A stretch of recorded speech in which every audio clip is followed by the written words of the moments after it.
The first greatest eternal God के पिछले episode में हमने देखा टियानमिंग हमें बताता है कि उसकी मॉम की तबीयत खराब है एंड अब क्योंकि वो अच्छी तरीके से कल्टीवेशन कर सकता है एंड उसके कंपेनियन जो है वो भी काफी ज्यादा पावरफुल है, तो वो अपनी मॉम के लिए दवाइयों को ढूंढ सकेगा जिसकी वजह से उसकी मॉम की तबीयत जो है वो थोड़ी ठीक हो जाएगी। अब तभी हम देखते हैं टियानमिंग के घर के दरवाजे पे दो लोग आते हैं और उसे बाहर आने के लिए कहते हैं। अब हमें दो नए कैरेक्टर से इंट्रोड्यूस करवाया जाता है, जिसमें से पहले कैरेक्टर का नाम हुआंग होता है जो कि टियानमिंग की थर्ड मदर होती है, टियानमिंग के फादर की थर्ड वाइफ। टियानमिंग के फादर का नाम यन फैंग होता है। अब तभी हम मैडम हुआंग के डॉटर को देखते हैं जिनका नाम ली शुआ जियाओ होता है।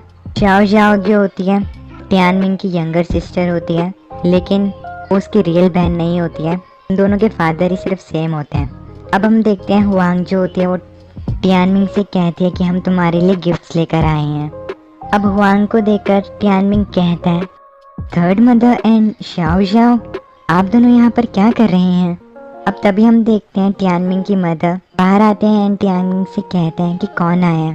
टियानमिंग अपनी मदर को कहता है, आप खड़े क्यों हुए, आपको रेस्ट करना चाहिए। जैसे ही टियानमिंग की मदर देखते हैं कि हुआंग आई हुई है तो वो कहते हैं, थर्ड सिस्टर शू जियाओ। अब हमें टियानमिंग की मदर के बारे में बताया जाता है। टियानमिंग की मदर का नाम वीक्विंग होता है जो कि ली यनफेंग की मेन वाइफ होती हैं एंड टियानमिंग की मदर। वीक्विंग को एक बीमारी होती है एंड इस बीमारी का कोई भी अभी तक मेडिसिन नहीं बनाया गया है, जिसकी वजह से ये बीमारी जो है वो ठीक नहीं हो सकती है। ली यनफेंग ने वीक्विंग को अपने आप से दूर कर रखा है। हालांकि उन्होंने अभी वीक्विंग को डिवोर्स नहीं दिया है, लेकिन इसके बावजूद भी वो वीक्विंग के साथ नहीं रहते हैं। वीक्विंग की तबीयत काफ़ी ज़्यादा ख़राब रहती है, जिसकी वजह से वो most of the time bed पे ही रहती हैं एंड ज़्यादातर वो बाहर नहीं घूमती हैं। अब टियानमिंग वीक्विंग यानी अपनी मदर से कहता है, मदर आप बीमार हैं इसलिए आपको बाहर नहीं आना चाहिए, आप अंदर जाइए और रेस्ट कीजिए। ये सुनकर वीक्विंग टियानमिंग से कहती है कि कोई बात नहीं, मैं पूरा दिन लेटे नहीं रह सकती। अब टियानमिंग की मदर शू जियाओ को अंदर आने के लिए कहती हैं अलॉन्ग विद हिज मदर।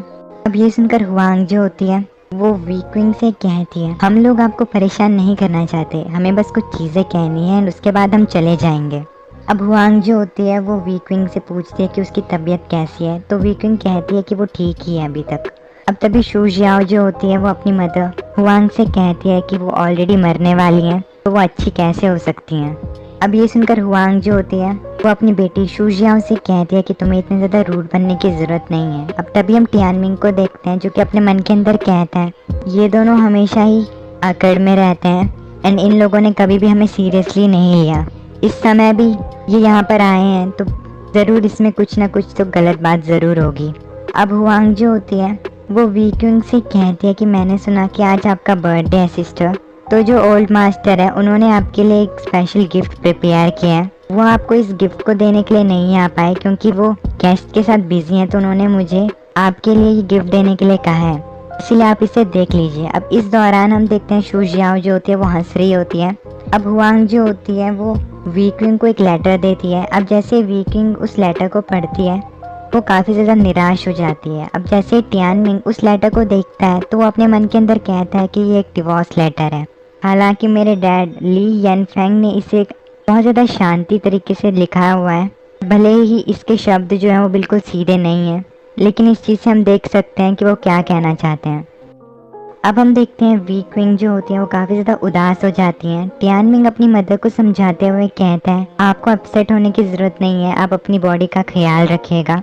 अब ये सुनकर उसकी मदर उसे कहती है कि मैं ठीक हूँ, बस मुझे तुम्हारे लिए बहुत ज़्यादा बुरा फील होता है, मुझे नहीं पता था कि तुम्हारे फादर इतने ज़्यादा क्रूअल होंगे। वो बस मुझे तुमको दूर ले जाते हुए देखना चाहते हैं, वो नहीं चाहते हैं कि तुम्हें परिवार के मेन वारिस की आइडेंटिटी मिले, लेकिन हमेशा से ही तुम फ्लेम डिस्टेंस सिटी के वारिस रहे हो। अब तभी हमें 3 साल पहले का एक सीन दिखाया जाता है जहाँ पर टियानमिंग के फादर जो होते हैं वो उसे कहते हैं, मुझे इस चीज़ की परवाह नहीं है कि सच क्या है, तुमने ऑनर्ड थंडर मैंशन की इज्जत डुबाई है। अब तभी हम देखते हैं टियानमिंग गुस्से में कहता है, जो वारिस वाली चीज़ थी वो तो 3 साल पहले ही गुजर गई थी जब मुझे धोखा मिला था। उसके बाद से मेरे डैड ने मुझसे 3 साल के अंदर 3 शब्द तक नहीं कहे हैं। मेरे डैड और मैं बिल्कुल पानी और आग की तरह बन चुके हैं। मॉम आप हैं जिन्हें कि झेलना पड़ रहा है। वो अभी भी आपको दुख पहुंचा रहे हैं, जबकि उन्हें ये चीज़ मालूम है कि आपकी बॉडी अभी सही हालात में नहीं है। अब ये सुनकर उसकी मदर कहते हैं वो अपने बेटे एंड पत्नी को छोड़कर जा रहे हैं। अगर तुम कभी इस जैसे ऐसे व्यक्ति के साथ मिलते हो तुम्हारी जिंदगी बर्बाद है समझो। तभी हम देखते हैं हुआंग जो होती है वो वीक्विंग को कहती है, बिग सिस्टर इसमें मास्टर की कोई भी गलती नहीं है, वो ये सब सिर्फ आपके अच्छे के लिए ही कर रहे हैं। और वैसे भी आपकी जो करंट सिचुएशन है उस चीज़ की वजह से लोग मास्टर को बुरा कहते हैं। अब तभी हम देखते हैं शू जियाओ जो होती है वो कहती है मेरे फादर बिल्कुल ओल्ड फैशन लग सकते हैं, लेकिन जो भी वो गिफ्ट प्रेजेंट के तौर पर दूसरों के बर्थडे पे उनको देते हैं वो काफ़ी ज़्यादा एक्साइटिंग होते हैं। अब हम देखते हैं हुआंग वीकिंग से कहती है कि ओल्ड मास्टर ने आप लोगों के फ्यूचर लाइफ्स के बारे में सोचा होगा, इसीलिए उन्होंने मुझे आपको कुछ प्रीशियस जेड्स देने के लिए कहा है। अब ये सुनकर शू जियाओ जो होती है वो कहती है मुझे इस चीज़ से जलन है, आप लोगों को काफ़ी ज़्यादा प्रीशियस जेड्स जो हैं यानी कि ट्रेजर जो है वो मिल रहा है, अगर मैं अपने पिताजी से इनके लिए भीख भी मांगूँ तो मुझे ये नहीं देंगे। अब हम देखते हैं हुआंग जो होती है वो टियानमिंग के फादर के दिए गए ट्रेजर्ड जेड्स को टियानमिंग एंड वीक्विंग के सामने फेंक देती है एंड कहती है कि ये जेड्स जो हैं वो तुम्हारी बाकी की लाइफ अच्छी तरीके से गुजरने तक के लिए काफ़ी हैं। और वैसे भी इस तरीके की एंडिंग जो है वो बुरी नहीं है, अब तुम्हारा एक दूसरे के साथ कोई भी नाता नहीं है। अब हुआंग एक बहुत ज़्यादा क्रीपी हंसी हंसने लगती है एंड कहती है बिग सिस्टर अगर तुम्हें बुरा लग रहा है तो तुम रो सकती हो, अपने सारे इमोशंस को बाहर निकाल सकती हो, मैं तुम्हारा मजाक नहीं बनाऊंगी। अब ये सुनकर टियानमिंग काफ़ी ज़्यादा गुस्से में आ जाता है एंड उन्हें कहता है क्या तुम लोग अब दफ़ा हो सकते हो। अब ये सुनकर शू जियाओ जो है वो टियानमिंग पर रौब झाड़ते हुए कहती है क्या हम लोग यहाँ से दफ़ा हो जाएं? क्या तुम्हें पता है फादर ने हमें तुम्हें ये चीज़ बताने के लिए यहाँ पर क्यों भेजा? क्योंकि मेरे फादर ने हमसे प्रॉमिस किया था कि जिस घर में तुम लोग अभी रह रहे हो तो तुम्हारे बाद हमारा हो जाएगा। अब तुम लोगों का इस्तेमाल जो है वो ख़त्म हो चुका है, तुम लोग अब यहाँ से निकल सकते हो, समझ में आया? अब ये सुनकर हुआंग जो होती है वो कहती है कि शू जियाओ ने बिल्कुल सही कहा बिग सिस्टर, इसे देखते हुए कि हम लोग काफ़ी समय से बहनों की तरह रहे हैं तो इसलिए मैं आप लोगों को परेशान नहीं करूँगी, मैं आप लोगों को 1 घंटे का समय देती हूँ, आप अपना सामान बांधिए और यहाँ से निकल जाइए। अब ये सुनकर वीक्विंग जो होती है वो रोने लगती है। अब हम देखते हैं हुआंग एंड शू जियाओ जो होते हैं वो हंसने लगते हैं। अब टियानमिंग अपने मन के अंदर कहता है हाँ इन्हें बहुत हंसी आ रही है, ये लोग काफ़ी ज़्यादा ही ख़राब हैं, अगर मेरे साथ वो मिरेकल नहीं हुआ होता तो शायद ये लोग मुझे और परेशान करते हैं, जब तक ये लोग मुझे मार नहीं देते तब तक। अगर मुझे यहाँ से जाना ही है तो मैं सम्मान के साथ जाऊँगा, ना कि ऐसे जैसे कि ये लोग मुझे भेज रहे हैं। उन्हें ये अधिकार किसने दिया कि वो मदर के साथ ऐसा घटिया व्यवहार कर रहे हैं? मुझे फादर को ढूंढना होगा एंड उनसे इस चीज़ के बारे में पूछना होगा। अब तभी हम देखते हैं टियानमिंग का हाथ उसकी मदर पकड़ लेती है एंड उसे कहती है मुझे पता है कि तुम इस चीज़ के बारे में सोच रहे हो, कुछ खराब मत करना, हमें यहाँ से जाना चाहिए, अब यहाँ पर रहने का कोई फ़ायदा नहीं है, हम लोग एक डिसएडवांटेज पे हैं, इसीलिए हमें हमारे एफर्ट्स को बर्बाद नहीं होने देना चाहिए। जब तुम अपना नाम बनाओगे तो हम लोग दोबारा से शाइन करेंगे। अब ये सुनकर टियानमिंग शॉक्ड हो जाता है, कहता है मदर। अब टियानमिंग अपने मन के अंदर कहता है मॉम सच में जानते हैं कि मुझे कैसा फील हो रहा है, वो मेरे बारे में काफ़ी ज़्यादा चिंता करते हैं, ऐसा लगता है कि मेरी सोच काफ़ी ज़्यादा पतली है। अब टियानमिंग अपनी मदर से कहता है ठीक है मदर आप आराम कीजिए, हम अपना नाम दोबारा से बनाएंगे। अब टियानमिंग अपने मॉम के बारे में अपने मन के अंदर सोचता है एंड कहता है अगर इसके बारे में बात की जाए तो ऐसा लगता है कि मदर जो है वो एक नॉर्मल व्यक्ति नहीं है। जब वो काफ़ी ज़्यादा यंग थे तो उनकी सुंदरता के काफ़ी ज़्यादा चर्चे होते थे, उन्होंने फादर के लिए अपनी पढ़ाई एंड मार्शल आर्ट त्याग दिया। मुझे समझ में नहीं आया कि मदर ने उस समय फादर को क्यों चूज़ किया होगा। उनकी ये बीमारी उनको उनके आधे ज़िंदगी तक तंग करते आई है, लेकिन उनकी स्पिरिट एंड उनका माइंड जो है वो इस बीमारी से अभी तक नहीं हारा है। अब तभी हम हुआंग एंड शू जियाओ को देखते हैं जो कि टियानमिंग की बातें सुनकर हंस रहे होते हैं। अब शू जियाओ टियानमिंग को कहती है तुम्हारा कंपेनियन बीस जो है वो मर चुका है और ऐसा इसीलिए हुआ क्योंकि तुमने एक लड़की के साथ बदतमीजी करी। तुम फ्लेम डिस्टेंट सिटी में अब हंसने के पात्र हो, और जहाँ तक बात आती है कि तुम एक कमबैक कर पाओगे तो शायद ये तभी मुमकिन होगा जब पिग्स जो हैं पेड़ पर चढ़ पाएंगे।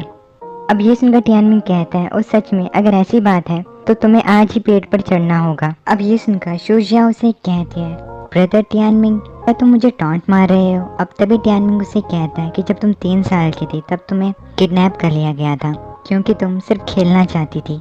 मैंने उन थीव से 3 रात तक तुमको बचाने के लिए लड़ाई की, लेकिन कुछ लोग होते हैं ना जो दूसरों के प्रति सम्मान नहीं दिखाते हैं, वो तुम ही हो।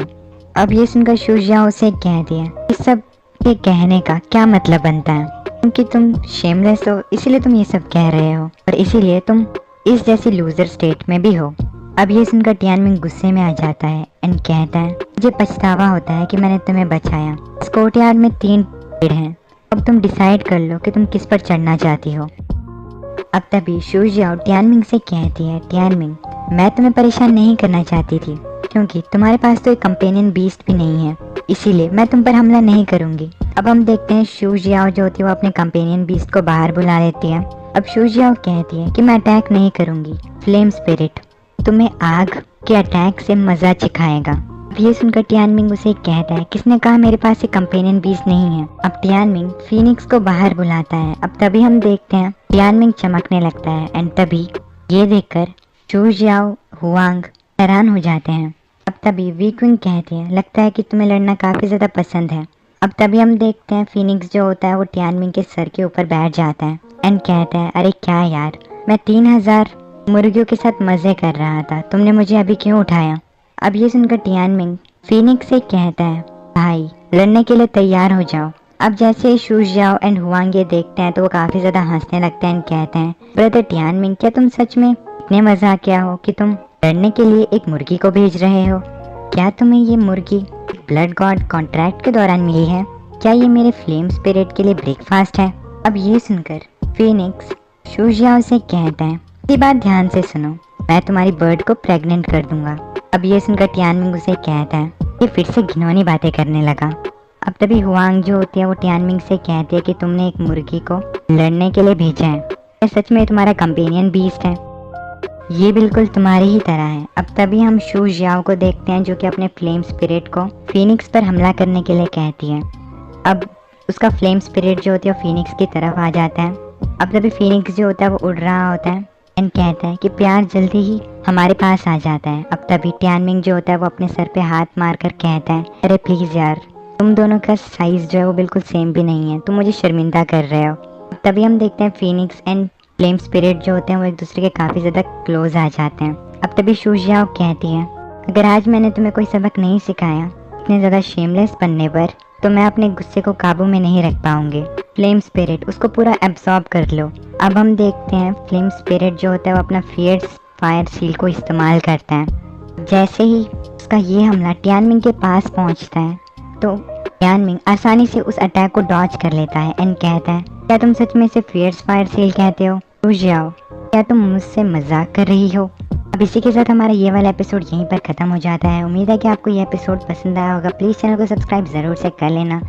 अपने मम्मी पापा का ध्यान रखना। ओ तेरी फ़ोन गिर गया। ओके, अपने मॉम डैड का ध्यान रखना। मैं मिलता हूँ आपको नेक्स्ट वीडियो में, तब तक ले गुड बाय।